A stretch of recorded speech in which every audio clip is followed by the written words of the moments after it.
할머니가 읽어주는 하나님 말씀, 쉬운 성경, 마가복음 9장. 예수님께서 말씀하셨습니다. 내가 너희에게 진정으로 말한다.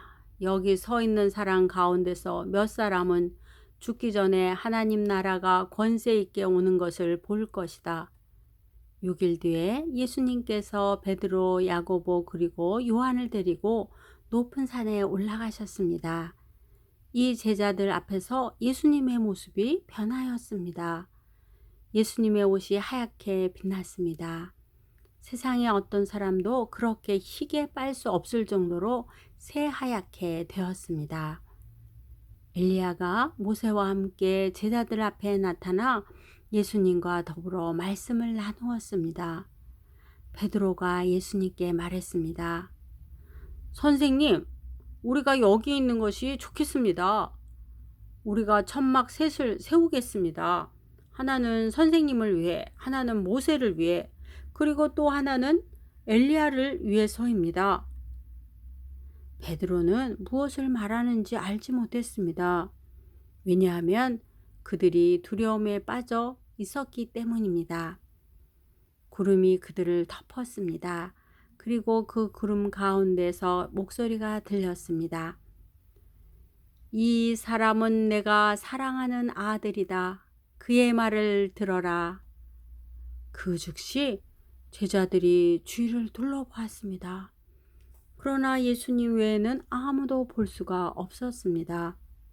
예수님께서 제자들과 함께 산 아래로 내려오시면서 인자가 죽은 자 가운데서 다시 살아나기 전까지는 그들이 본 것을 아무에게도 말하지 말라고 명령하셨습니다. 제자들은 아무에게도 말하지 않았습니다. 그러나 제자들은 죽은 자 가운데서 다시 살아난다는 것이 무슨 뜻인가 서로에게 물었습니다. 제자들이 예수님께 물었습니다. 어째서 율법 학자들은 엘리야가 먼저 와야 한다고 말을 합니까? 예수님께서 대답하셨습니다. 엘리야가 먼저 와서 모든 것을 회복시킨다. 그런데 인자가 많은 고통을 받고 멸시를 받을 것이라고 기록된 것은 어찌 된 것이냐? 내가 너희에게 말한다. 엘리야는 이미 왔다. 그런데 성경에 그를 두고 쓰여진 것처럼 사람들이 그를 자기들 마음대로 대했다. 예수님과 세 제자들이 나머지 다른 제자들에게 돌아왔을 때 이들은 많은 사람들에게 둘러싸여 몇몇 율법 학자들과 논쟁을 벌이고 있었습니다. 모여있던 모든 사람들이 예수님을 보자 놀라워하며 예수님께 인사하러 달려왔습니다. 예수님께서 물으셨습니다. 율법 학자들과 무엇 때문에 논쟁하고 있었느냐? 무리 중에 한 사람이 대답했습니다. 선생님, 더러운 귀신이 들려서 말을 못하는 제 아들을 데리고 왔습니다. 그 귀신이 아들을 사로잡으면 아이가 땅에 넘어집니다. 그러면 입에 거품을 물고 이를 갈면서 몸이 뻣뻣해집니다. 제가 제자들에게 귀신을 쫓아달라고 했는데 하지 못하였습니다. 예수님께서 대답하셨습니다. 이 믿음 없는 세대여, 내가 얼마나 너희와 함께 있어야 하느냐? 내가 너희를 얼마나 더 두고 보아야 하느냐? 그를 내게로 데리고 와라. 제자들은 소년을 예수님께 데리고 왔습니다. 악한 귀신이 예수님을 보자마자 소년에게 경련을 일으켰습니다. 소년은 넘어져서 입에 거품을 물며 땅에 뒹굴었습니다.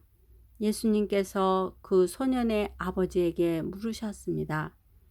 이렇게 된 지가 얼마나 되었느냐? 어려서부터입니다.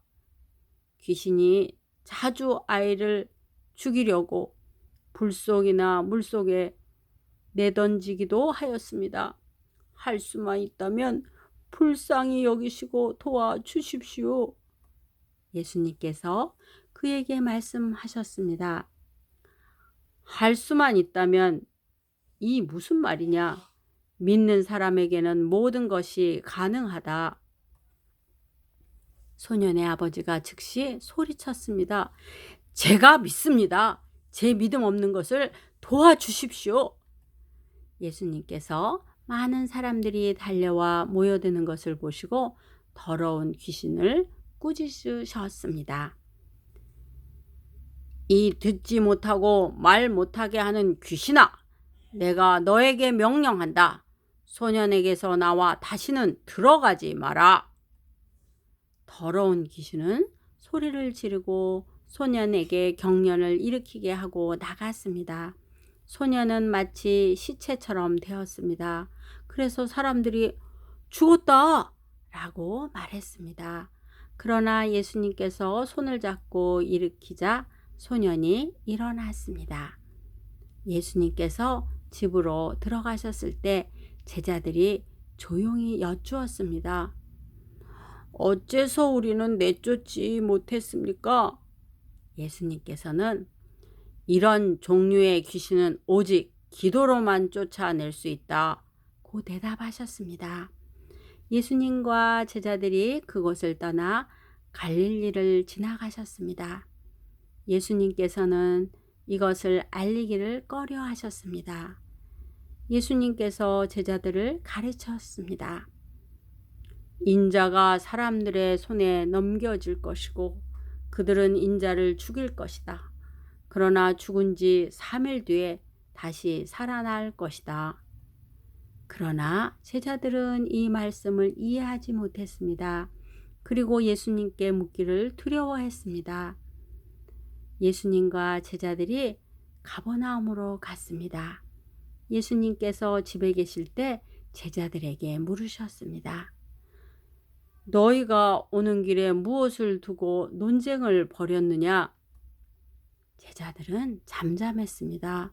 왜냐하면 그들이 자기들 중에서 누가 가장 높은가를 들고 길에서 다투었기 때문입니다. 예수님께서는 앉으셔서 12 제자를 부르셨습니다. 그리고 말씀하셨습니다. 누구든지 첫째가 되려면 다른 모든 사람보다 나중이 되어야 하고 모든 사람의 종이 되어야 한다. 그리고 한 어린이를 데려와 제자들 가운데 세우셨습니다. 그 아이를 팔에 안으시고 말씀하셨습니다. 누구든지 내 이름으로 이런 어린이 하나를 받아들이면 나를 받아들이는 것이다. 또 누구든지 나를 받아들이는 사람은 나를 받아들인 것이 아니라 나를 보내신 분을 받아들인 것이다. 요한이 예수님께 말했습니다. 선생님, 선생님의 이름으로 귀신을 내쫓는 사람을 보고 하지 못하게 하였습니다. 그것은 그 사람은 우리를 따르지 않는 사람이기 때문입니다. 예수님께서 말씀하셨습니다. 그를 막지 마라. 내 이름으로 기적을 행하고 곧바로 나에 대해서 나쁜 말을 하는 사람은 없다. 우리에게 반대하지 않는 사람은 우리 편이다. 내가 너희에게 진정으로 말한다. 누구든지 너희가 그리스도의 사람이기 때문에 마실 물 한 잔을 건네주는 사람은 결코 상을 잃지 않을 것이다. 또 나를 믿는 어린아이들 가운데 하나를 죄짓게 하는 사람은 차라리 커다란 연자 맷돌을 목에 걸고 바다에 빠지는 것이 더 낫다. 만일 내 손이 죄짓게 한다면 그것을 잘라버려라. 두 손을 가지고 지옥에 꺼지지 않는 불 속으로 던져지는 것보다 장애인으로 영원한 생명을 누리는 곳에 들어가는 것이 훨씬 낫다. 만일 내 발이 죄짓게 한다면 그것을 잘라버려라. 두 발을 가지고 지옥에 던져지는 것보다 저는 발로 하늘나라에 들어가는 것이 더 낫다. 만일 내 눈이 죄짓게 한다면 그것을 뽑아 버려라. 두 눈을 가지고 지옥에 던져지는 것보다 한 눈만 가지고 하나님 나라에 들어가는 것이 더 낫다. 지옥에서는 벌레도 죽지 않으며 불이 꺼지지도 않는다. 모든 사람이 소금 절이듯 불로 절여질 것이다. 소금은 좋은 것이다.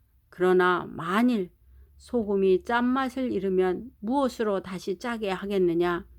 서로가 소금을 지니고 화목하게 지내라. 네, 오늘 긴 한 장을 잘 듣고 읽었죠?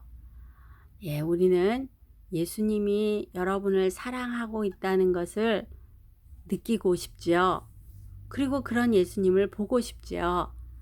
자, 예수님을 보고 싶은 우리 손주들이나 어린이들은 성경을 보세요. 예수님과 말하고 싶어요. 그러면 기도하세요. 예수님께 감사하고 싶어요. 그러면 우리는 찬송을 하죠. 그리고요, 예수님께 너무 감사해서 드리고도 싶은데 어떻게 해요? 그래서 우리는 내가 소중히 여기는 물질을 하나님께 헌금을 하는 거예요. 예수님의 사랑하심을 이렇게 한번 생활 속에서 표현해 보세요. 사랑하고 축복합니다.